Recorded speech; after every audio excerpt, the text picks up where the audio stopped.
She also helps spot and identify all the butterfly species for the yearly North American Butterfly Association count in the Oak Openings region. And today she will be giving us an introduction to northern Ohio butterflies, as well as sharing her baby birds with us. Please welcome Rachel. Thanks, Rob. Thanks so much to Black River Audubon for having me today. I'm really excited to share about the butterflies in our region.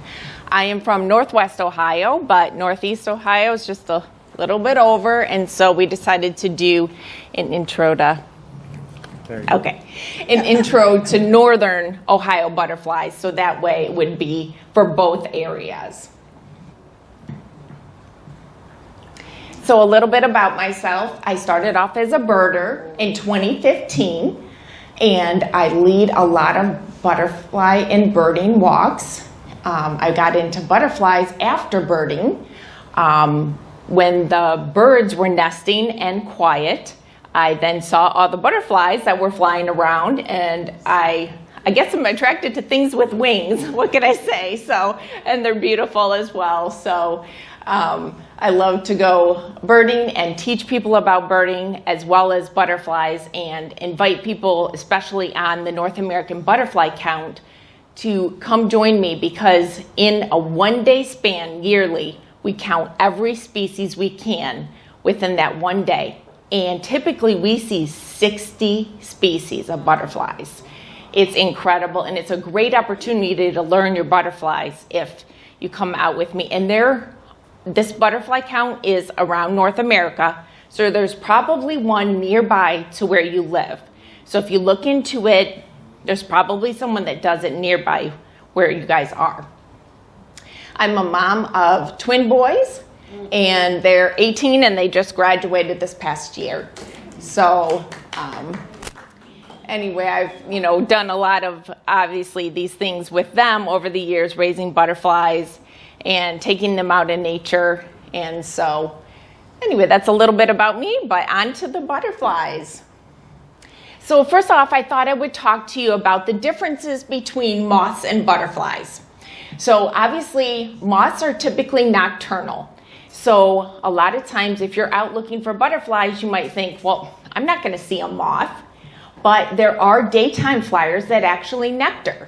And so I wanted to explain the difference between a moth and a butterfly.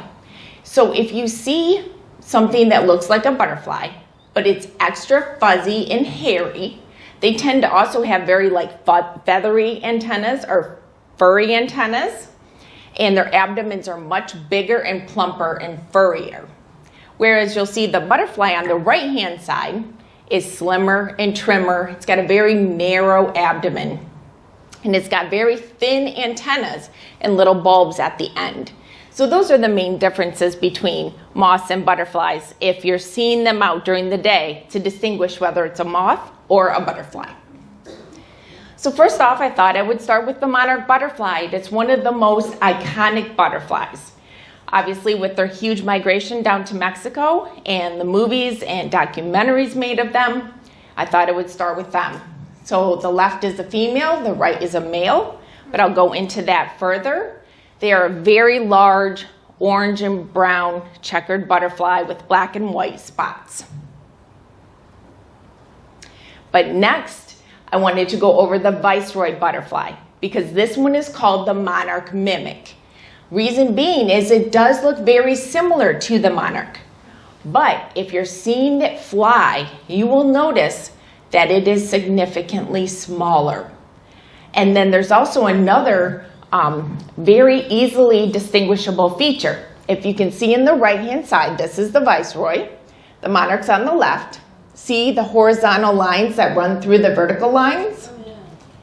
That's the difference between the viceroy and the monarch. The monarch only has the vertical lines.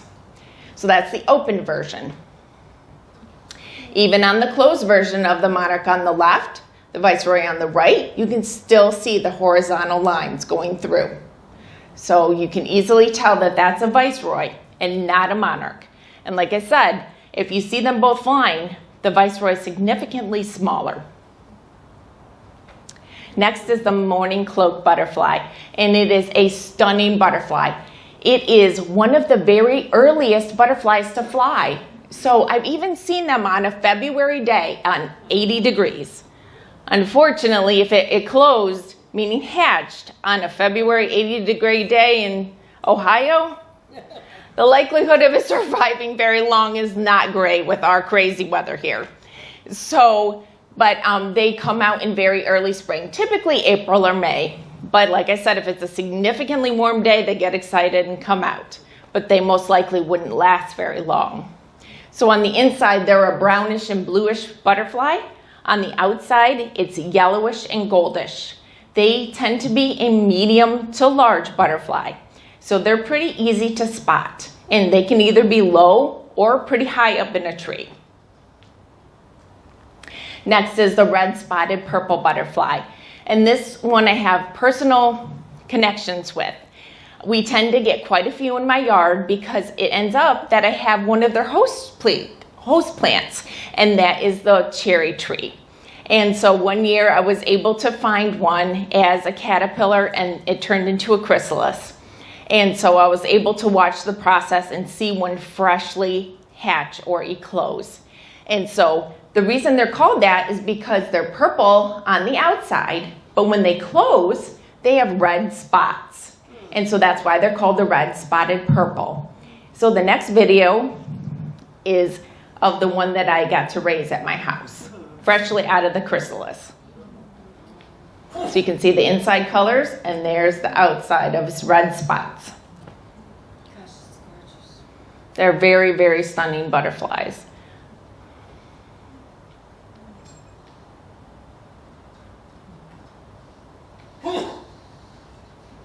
Next is the eastern comma butterfly, and this is one of two butterflies that have markings on the outside that distinguish what they are. So the eastern comma, if you look at it kind of upside down, it looks like a comma on the outside.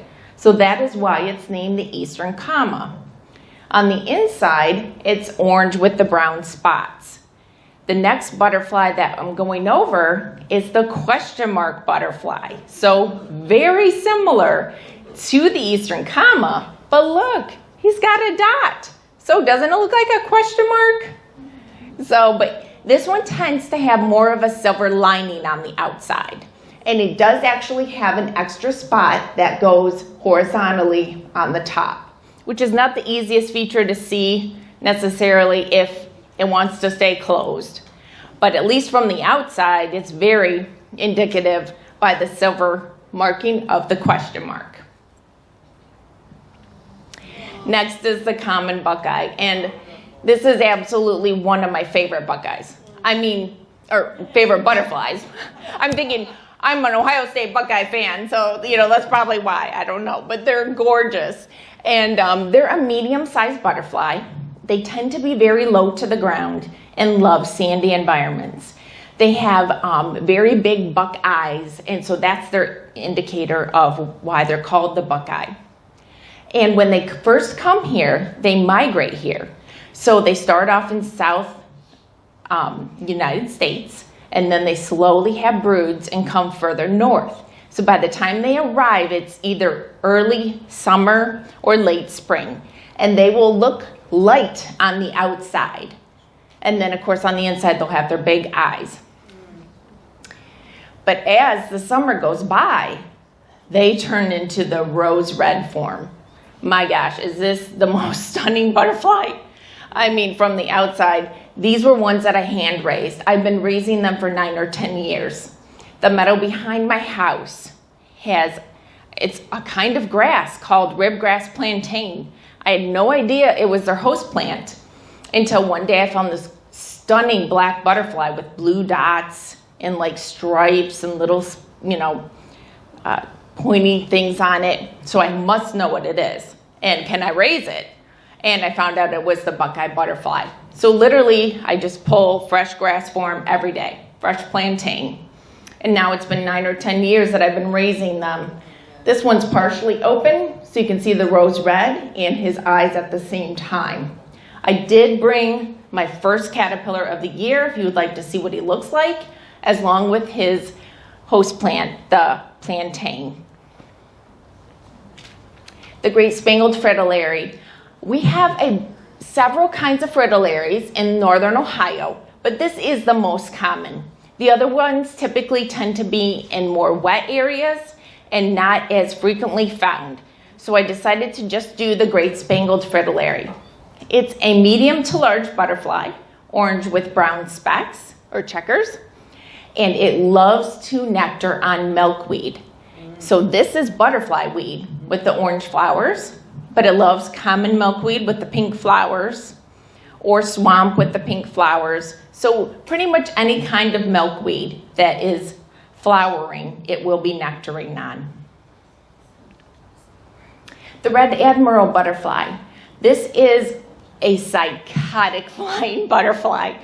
So honestly, they're very difficult to identify if you see them flying, because they're just like all over the place and you can hardly even see what they look like until they land. This is one of the earliest ones we have in the spring, typically in March. I will see my first one of the year and I'll get very excited thinking, yes, spring is here, because the red admirals are out. And these butterflies obviously have the orangish red on the inside. When they close, they can be pretty camouflaged. I've seen them on cement, and when they closed, I could hardly even find the butterfly because it was so camouflaged. These butterflies love fruit. If you put out old grapes, old watermelon or bananas, even my jelly feeder for my Baltimore Orioles, I'll find them on their nectarine. So it's a great way to attract them to your yard. The painted lady butterfly. So the painted lady is one of the two lady butterflies I'm going to go over. This is a migrant butterfly.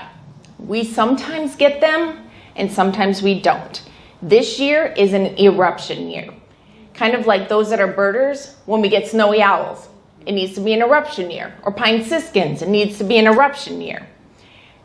It is an eruption year, people, for these painted ladies, and I'm so excited. Just in my own patch of zinnias, I had 3 nectarine. So if you want to see these gorgeous butterflies, this is the year to see them. So they love zinnias. They've been on my sunflowers. They're orange with, brown specks as well, but they have eyes on the outside. I'll go into further detail as the next one is the American lady, which does look similar. So she's orange with brownish blackish markings. And then on the outside, she has eyes as well. So the next slide is going to show you the difference. So from the inside, it's difficult. The one has a spot, the American lady, but it's a very tiny spot. So it's hard to identify the difference from the inside. But if you can see them closed, the American lady has 2 large eyes, and the painted lady has 4 small eye spots. So it's an easily identifiable butterfly from the outside when it's closed. The pearl crescent butterfly. This one is one of the most common and widespread butterflies around here. They are all over really low meadows. Sometimes I see 30 to 100 of them. And they're very small, a little bit over an inch, and they're very feisty. So they're usually chasing other males off, or they're chasing other butterflies. And they like to nectar on very small little plants. This is a little wood satyr butterfly. And there's some other butterflies in this same genre of butterfly, but this is the one that we see more commonly. It's just light brown with the eyes around the bottom, and you can see the eyes around the outside as well when it closes. This butterfly is typically found in the shade. So generally, I do not find them in the sun. If there's a shaded area on a path where there's low plants and there's leaves, I'll find them ducking under and just flittering and fluttering. And then hopefully you can find one that lands. The eastern tailed blue butterfly. This is one of 2 very small purplish blue butterflies that I'm going to go over. And I'll show you the difference between the two. This one has tails, and that's why it's called the eastern tailed butterfly. These tails are very fine. You can see it probably easier in the middle one, but it is also on the open butterfly on the left. But these tails are super fragile, and a lot of times they will break off. So the easiest way to identify the eastern tailed blue is by the orange spots on the bottom of the hind wing.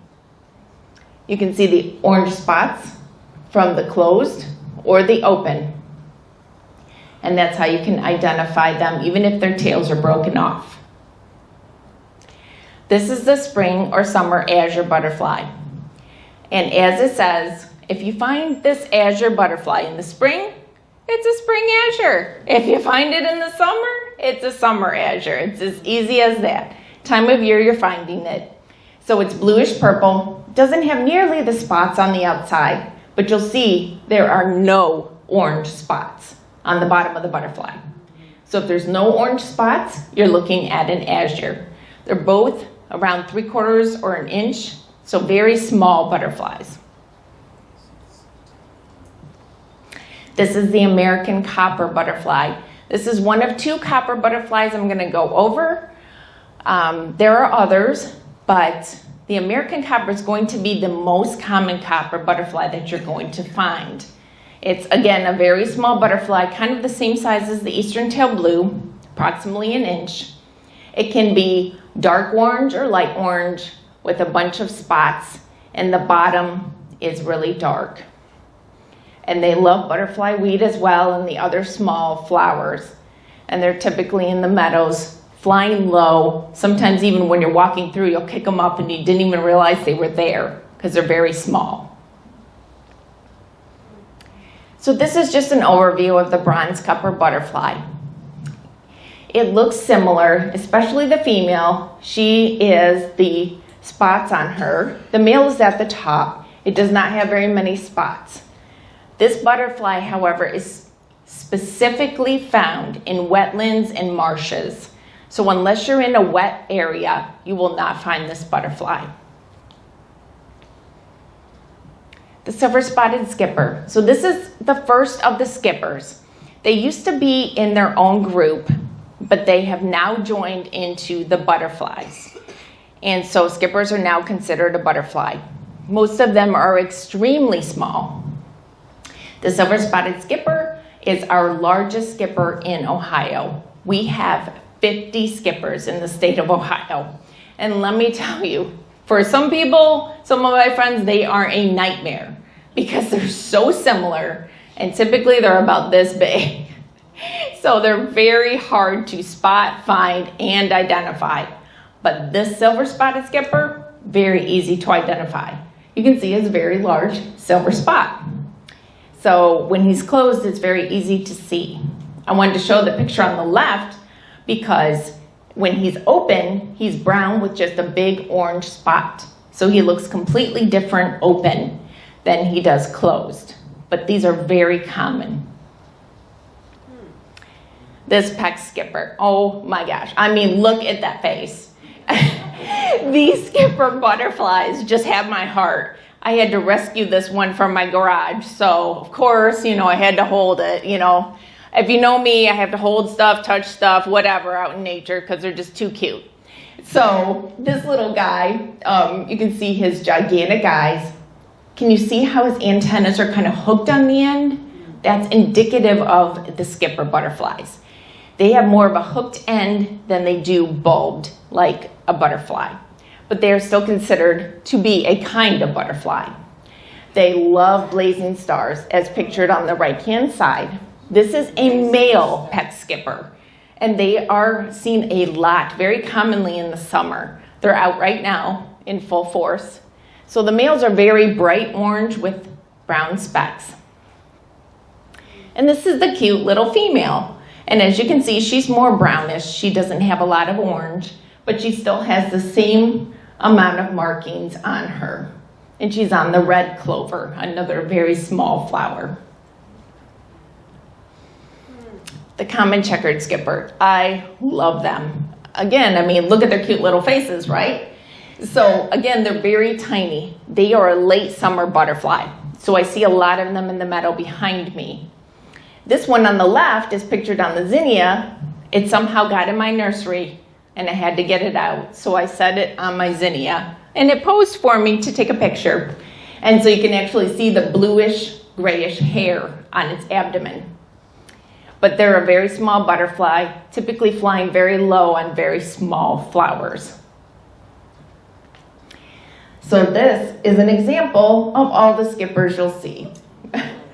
They're flying everywhere. Now, a lot of them are the silver-spotted skippers, so you can see how huge those are. And on the left, you can see how tiny most of the rest of them are. Teeny tiny, especially if you know common milkweed flowers very well.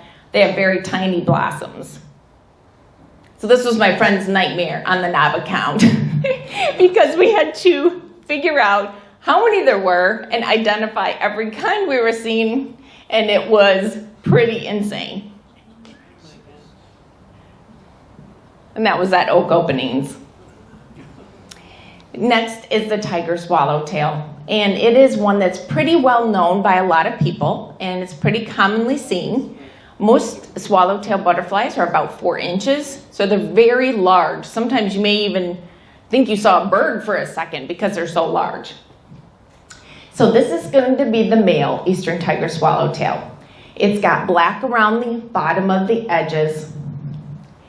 And there's a closed version on the butterfly weed. And then you can see the male and female side by side. You can see the male has the black lining and the female has the blue lining. And there's a reason I'm separating the male from the female, because she has special coloring. The female eastern tiger swallowtail comes in 2 morphs. So she comes in the regular tiger yellow with the black stripes, but she comes in a dark morph. So she still has the blue, but you can still see the markings. And if you get her in the right light, you'll see her tiger stripes as well. The spice bush swallowtail. This is a very commonly seen butterfly when we're out on our transects. The left is the female. She's more blue. And the right is the male. He's more bluish green. They are crazy. It's really hard to take photographs of them. They're constantly just flapping, flapping, flapping, flapping, flapping when they are nectaring. They love bee balm or monarda. That's one of their absolute favorites. And I must have my shutter speed really fast to get that one that looks kind of, in focus. Because like I said, they're always moving. But you can see in the middle of the bottom of his hind wing, there's an orange part that juts upwards right in the middle. And that's his identifying marker, because the next swallowtail is very similar on the outside. This is the eastern black swallowtail. And so you can see on the outside, it has 2 rows of orange, but it doesn't have that large jutting orange portion. On the right-hand side, you can see the female's on top. She's the blue one, and the male's on the bottom. He's got yellow striping. And the female is typically bigger than the male. And that's one of the males that I raised. So I wanted to share them with you, and the next screen will show what the caterpillars look like, because a lot of times if you have herbs in your garden or Queen Anne's lace in your garden, you're going to find their caterpillars. You may not have known what they were, but that's an eastern black swallowtail. So they're typically found on dill and parsley, but anything in the carrot family, and I typically raise them on Queen Anne's lace. This is the giant swallowtail. So as big as the swallowtails are, this one's even bigger. So the one on the left is nectaring on an iris. And the one on the right got caught in my garage, again, at my window, trying to get back out to the sunlight. So in this video, it's going to show him as I went out to release him. And it decided to stay with me. And you can see it on my hand and see how incredibly big it is. And obviously the swallowtails are called swallowtails because they have tails. And hopefully you'll find one in good shape that doesn't have its tails broken off.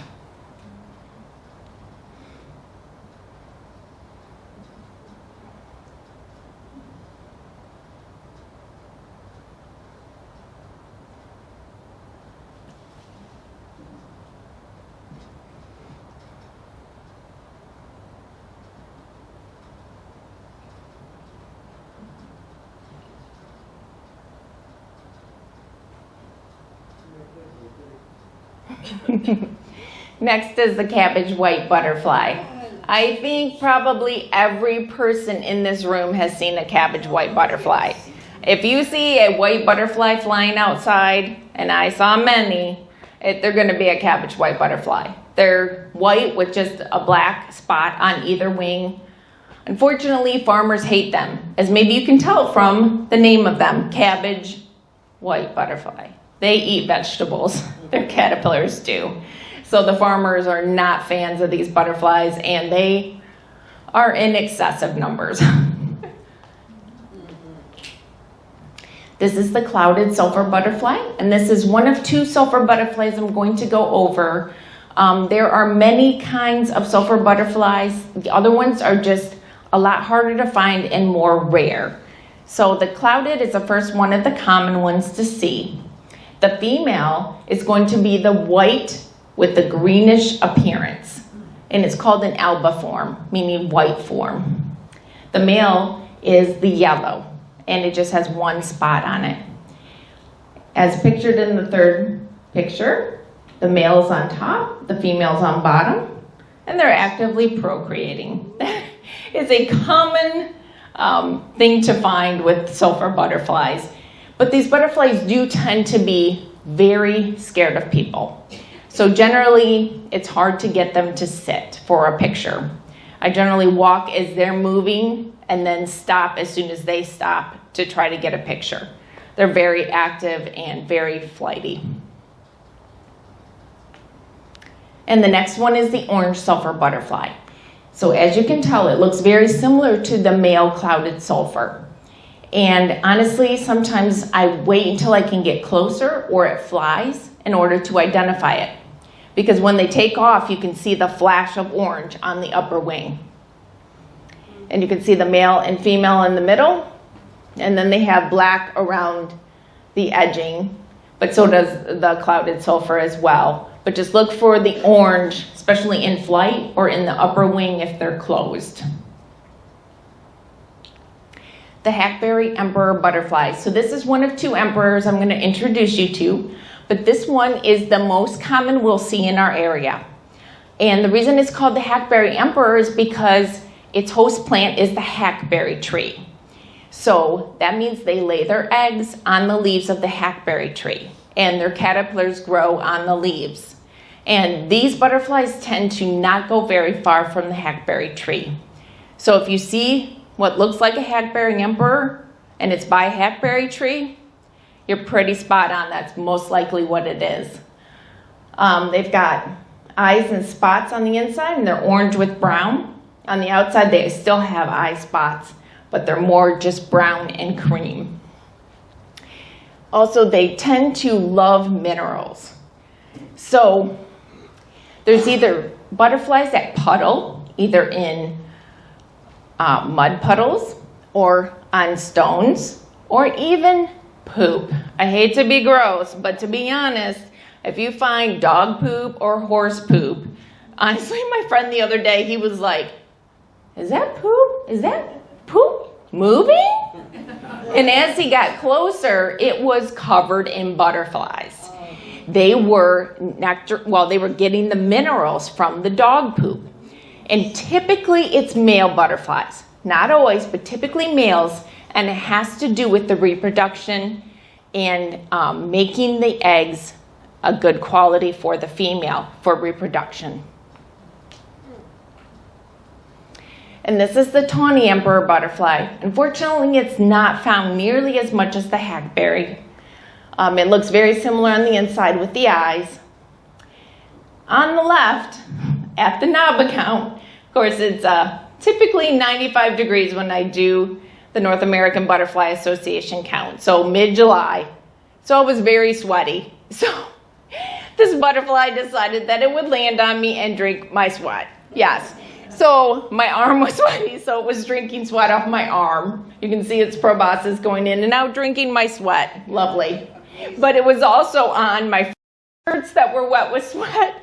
And they're just, the emperor butterflies are very friendly butterflies. A lot of times people will say, it landed on my camera, it landed on me. A lot of times it's for your sweat, but anyway, they do tend to be very friendly butterflies.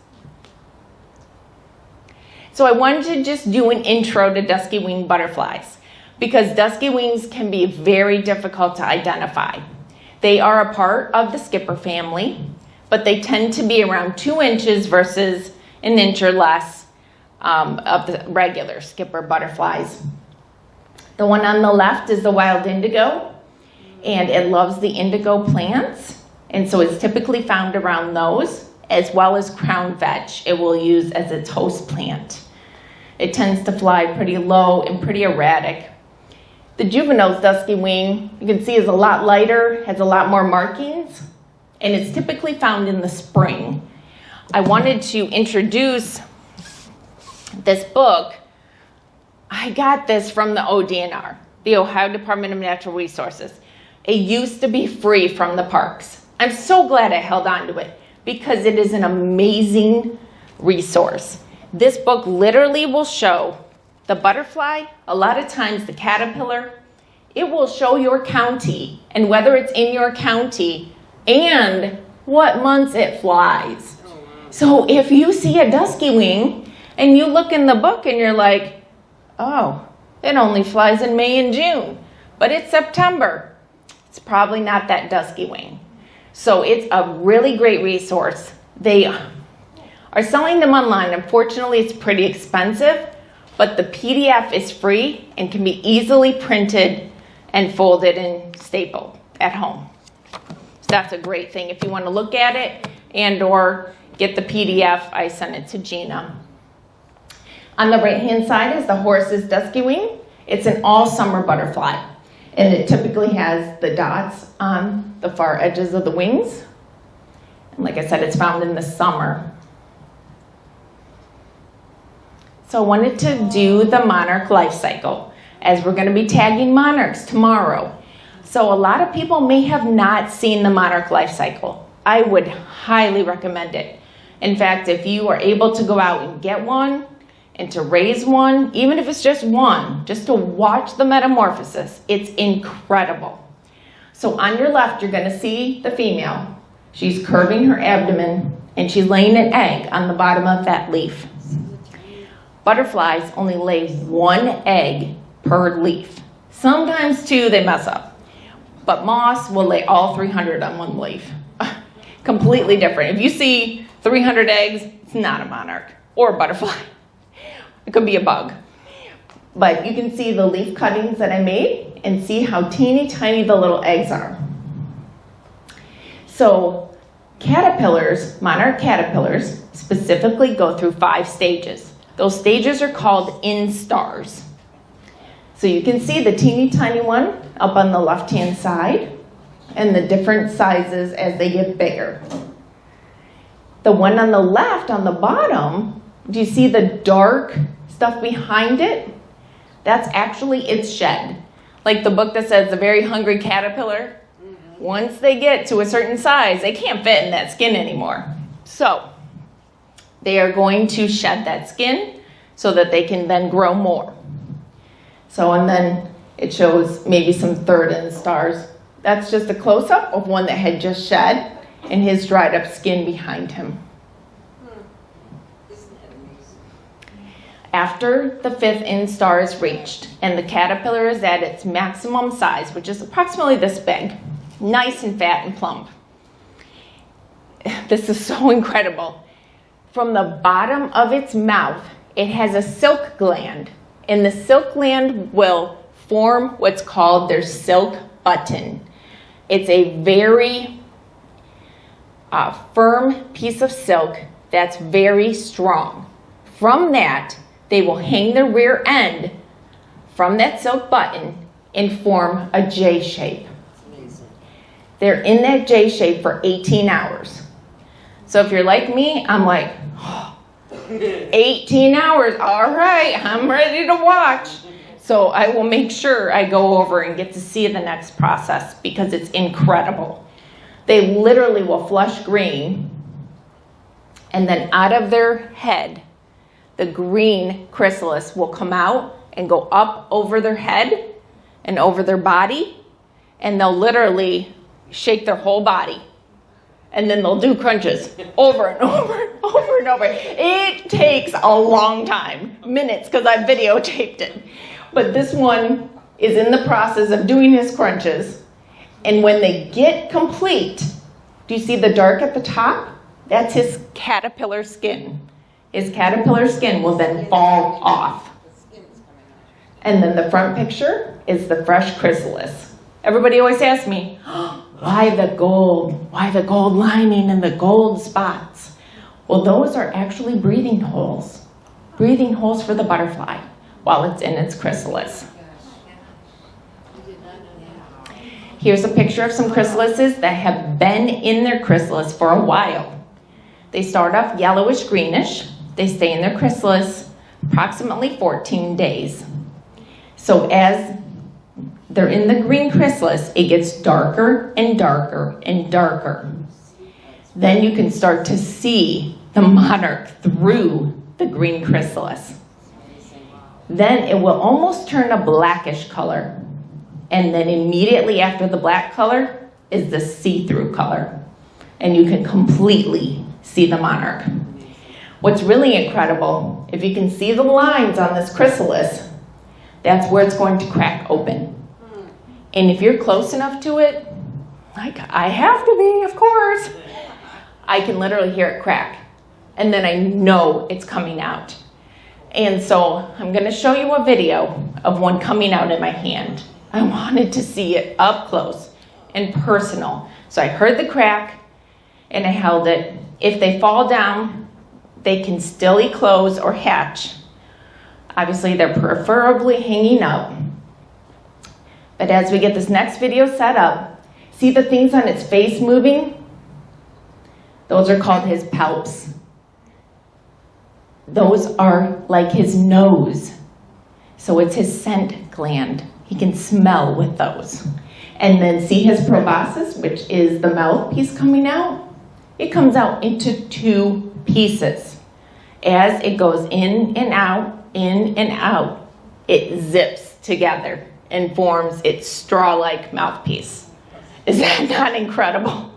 So to watch this is just phenomenal.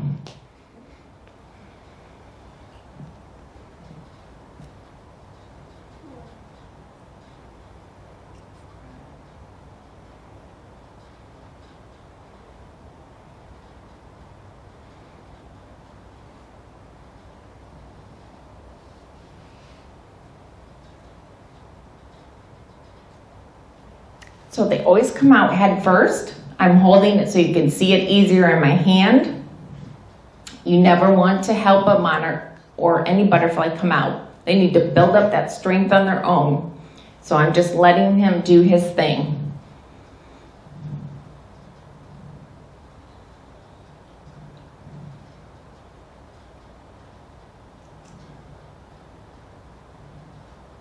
He's trying to kick his chrysalis off. So at that point, I put my fingers up and he can then hold on to me. You can see his pointy little legs.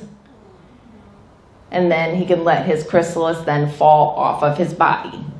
I'm going to show you, but they come out with teeny tiny little wings and a big old fat abdomen.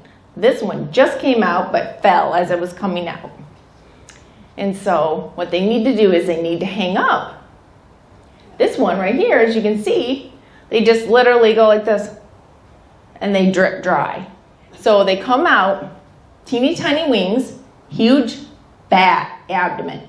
It's filled with liquid. That liquid is then pumped into their wings to expand them and make them taut so that they can then fly. This one's obviously fresh and new. It didn't get the hang of getting off and climbing up. Took a hot minute, but. And there's a whole bunch of them that he closed that same day or hatched. And there's still some that are about to come out, but there's that one. See how the tiny wings, half the length of the abdomen, super fat abdomen. And then you can see the ones that have been dripping dry for a while. It takes 2 to 24 hours for them to drip dry. So some of them are ready to fly within 2 hours. Some of them aren't ready until 24 hours, but they do not need to eat until after 24 hours. So releasing them the next day is just fine.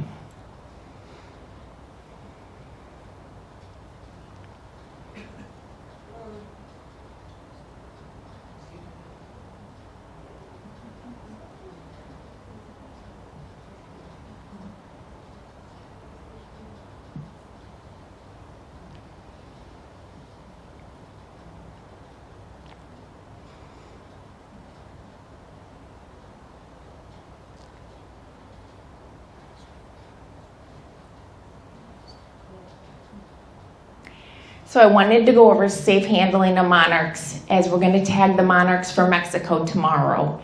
So there's a safe place to hold a butterfly, and there's some unsafe ways to hold a butterfly.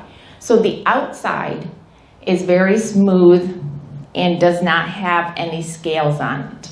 The inside of the butterfly, however, is like a roof, like shingles of scales that make their color and their pattern. That helps with water. It helps to detract predators by their patterns. The big eyes, scare some predators, depending on the way that they're made and patterned. But I always like to tell people, and especially kids, relate it, like the Peter Pan story. Tinkerbell, she needed pixie dust to fly. Well, this is very similar to pixie dust. These scales are very powdery.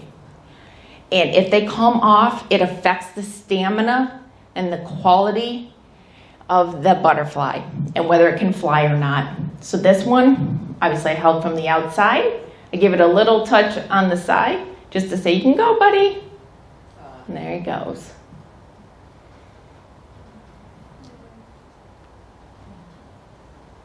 So I wanted to go over sexing of the monarchs. When we fill out the forms for the tagging for Mexico, we have to fill in the forms of male, female, and then it has the numbers. So they're very easy to sex. As you can see on the top, it's a male. Do you see the 2 dots on the vertical lines? The bottom on the female, on her vertical lines, there's no dots. On his, those are his scent glands, and she does not have those. But when he flies, his scent is put in the air, and that's how the female finds him. And so that's the only difference between the male and female monarch. So it's very easy to sex them. You can actually sex them even closed if you're used to just seeing a thickened line from the outside. So here's a picture of some monarchs I've tagged in the past over at Ottawa National Wildlife Refuge. This one shows that I pinched it on the outside of the wing, and then I used my thumb to push the sticker down. Now it's not just any ordinary sticker. monarchwatch.org, specifically you have to order them from them. If you're familiar with the bird banding project, it's kind of like that. We band birds. I also volunteer doing that. And when the birds are found somewhere else, then we write down, okay, is it male, female? What is it? Where was it found? What's its band number? When these monarchs arrive in Mexico, they're notated down, as many as they can write down, and then they're reported back to Monarch Watch. So you're able to go onto their website and see if your monarchs have been found down in Mexico. The one on the left was one that I tagged that wanted to go for a rest afterwards, and I was able to get a picture of it. And you can see he's AENZ438. So you could go onto the website and see, did he make it to Mexico? So on the left, this shows the monarch migration. So the ones that head up towards the top of North America, That's the way they come back down. And the ones from the West Coast, where they come back down to Mexico at the end of the season. It's gonna always be the 4th generation. So they start out from Mexico, then they go further and further north. As they migrate, it's another brood and another brood and another brood. So by the time it's the 4th generation up here, that's the one that's going to migrate back down to Mexico. This is some pictures of what happens in Mexico, where they all gather in the forest. It's amazing. And unfortunately, this year's study showed their numbers are down 59%. Unfortunately, they were at 5.5 million acres in Mexico. This past winter, 2.2. I guess there was a late frost in Texas where a lot of them were at before they hit Mexico, and a lot of them passed away. But the forests are getting smaller and smaller, and that's affecting them. So the more habitat we have, the more milkweed we have, any way we can help these butterflies. I don't want them going extinct. So there's the Monarch Watch, the logo, monarchwatch.org. That's where you can order the tags, plus get other info. Journey North is a great website. You can go there, tell them when you saw your first monarch egg, monarch caterpillar, and where you're located. This way they are tracking that information across North America to give them more information, hopefully to help save these beautiful butterflies. So I just wanted to thank everybody that has helped me learn my butterflies over the years. The people at the Butterfly Transect locally, Jackie Riley, she has been like my butterfly mentor locally and has taken me to see some of the rare butterflies. And then I definitely want to thank my handsome hubby, Jason, for putting together this wonderful slideshow for me. And thank you so much for having me.